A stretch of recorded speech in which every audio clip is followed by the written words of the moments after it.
Hello students, welcome back in biology class. In previous video, we have discussed about what is chromosome, structure of the chromosome, chromatin and types of chromosome. In today's video, we will discuss about the structure of the DNA, that is double helical structure.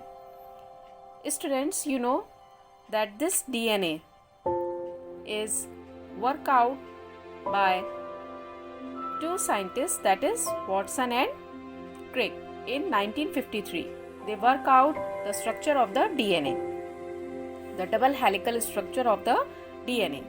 Watson and Crick showed that DNA is a large molecule. Watson and Crick ने क्या बताया था कि DNA जो है, DNA का जो structure है वो एक लार्ज मॉलिक्यूल होता है, that is the macromolecule, and it consist of two polynucleotide strand. DNA का जो स्ट्रक्चर है उसमें दो पॉलीन्यूक्लियोटाइड स्ट्रैंड्स होते हैं और कॉम्प्लीमेंट्री होते हैं नेचर, और ये आपस में एक दूसरे को वाउंड करते हैं. ये आप देख सकते हो, ये आपस में एक दूसरे को वाउंड करते हैं और ये स्ट्रैंड्स जो होते हैं एक दूसरे के पैरेलल होते हैं, दैट इज एंटी पैरेलल होते हैं in opposite direction. Each single DNA strand is composed of repeating nucleotides. जो आपका DNA का स्ट्रैंड है वो रिपीटिंग न्यूक्लियोटाइड से फॉर्म होता है, और जो न्यूक्लियोटाइड्स होते हैं वो 3 कंपोनेंट्स से मिलकर बनते हैं. यानी उसमें एक आपका फॉस्फेट ग्रुप होता है, एक शुगर होता है पेंटोस, और अरेंज्ड होते हैं लेंथ वाइज, और नाइट्रोजनस बेस होते हैं. ये नाइट्रोजनस बेस होते हैं जो कि 4 होते हैं: एडेनिन, ग्वानिन, थायमिन और साइटोसिन. हम इनको A, G, T और C भी कहते हैं. यहाँ पर जो शुगर फॉस्फेट हमारा बैकबोन है, जैसे कि आप ये देख सकते हो, ये शुगर फॉस्फेट बैकबोन जो होती है इसमें नाइट्रोजनस बेस होते हैं और ये अरेंज्ड होते हैं राइट एंगल पर. ये राइट एंगल पर अरेंज्ड होते हैं और ये एक लैडर जैसा, जैसे सीढ़ी होती है, एक इस तरीके का अरेंजमेंट देते हैं लैडर जैसा. And there are 2 purine bases. इसके अलावा उसमें 2 प्यूरिन के बेसिस होते हैं और 2 पिरिमिडीन्स होते हैं.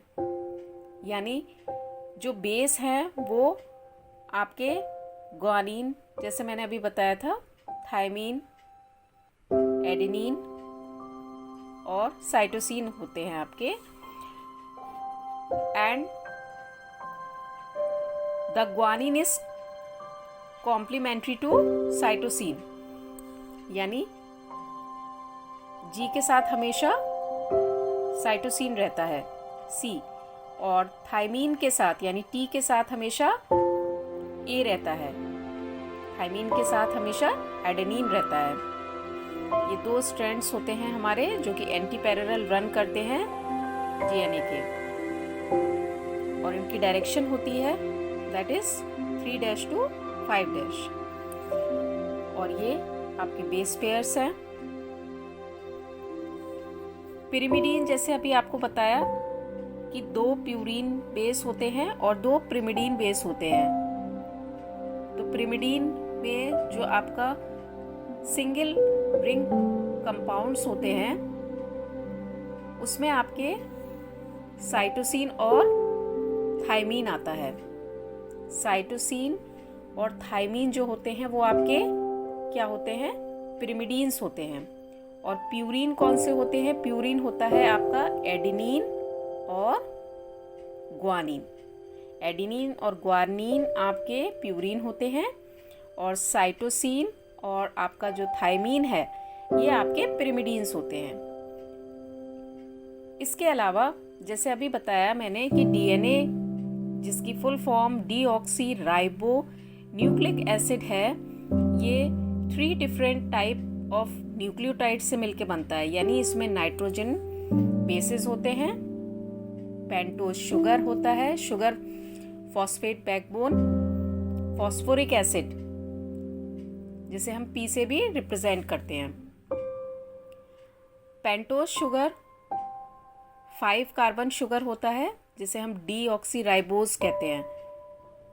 नाइट्रोजनस बेस और जो शुगर है वो मिल करके न्यूक्लियोसाइड बनाते हैं, और न्यूक्लियोसाइड के साथ जब आपका फॉस्फोरिक एसिड मिलता है तब न्यूक्लियोटाइड फॉर्म होता है। दैट मीन्स कि ईच डीएनए जो होता है वो क्या होता है, डबल हेलिकल स्ट्रक्चर होता है, दैट इज 20 एंगस्ट्रॉम जिसका डायमीटर होता है।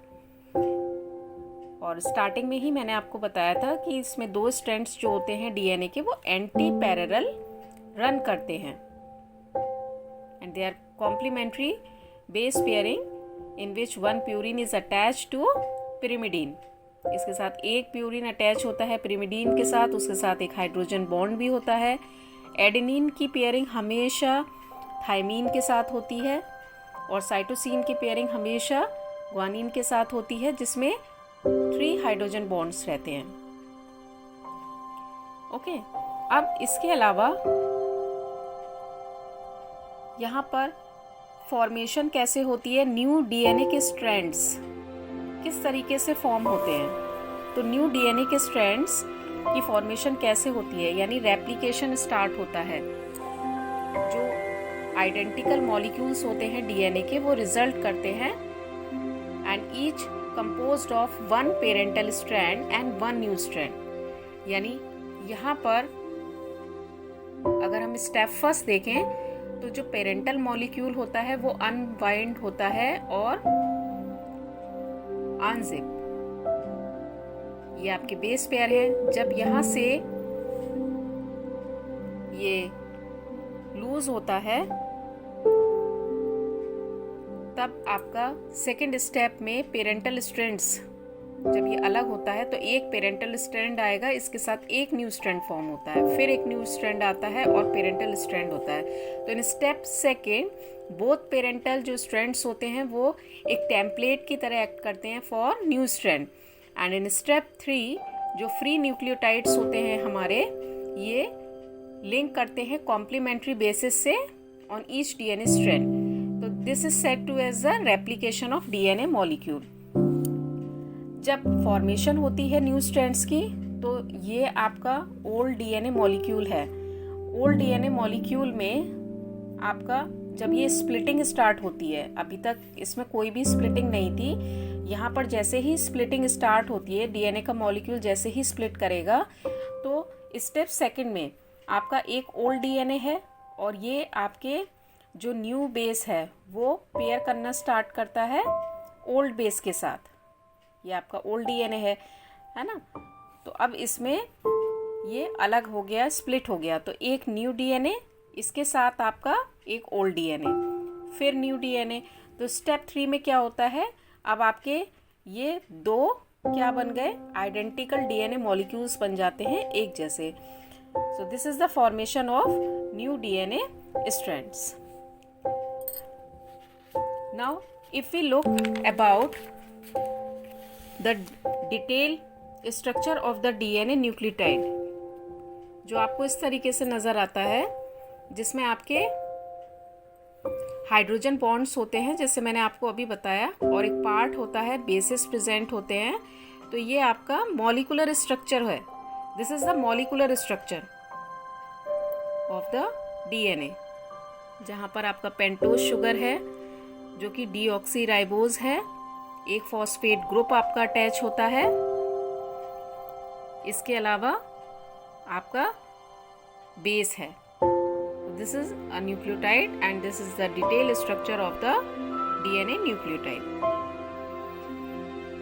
I hope now you will understand the structure of the DNA. Hope you like this video, so don't forget to share and subscribe the channel and take care yourself. Thank you.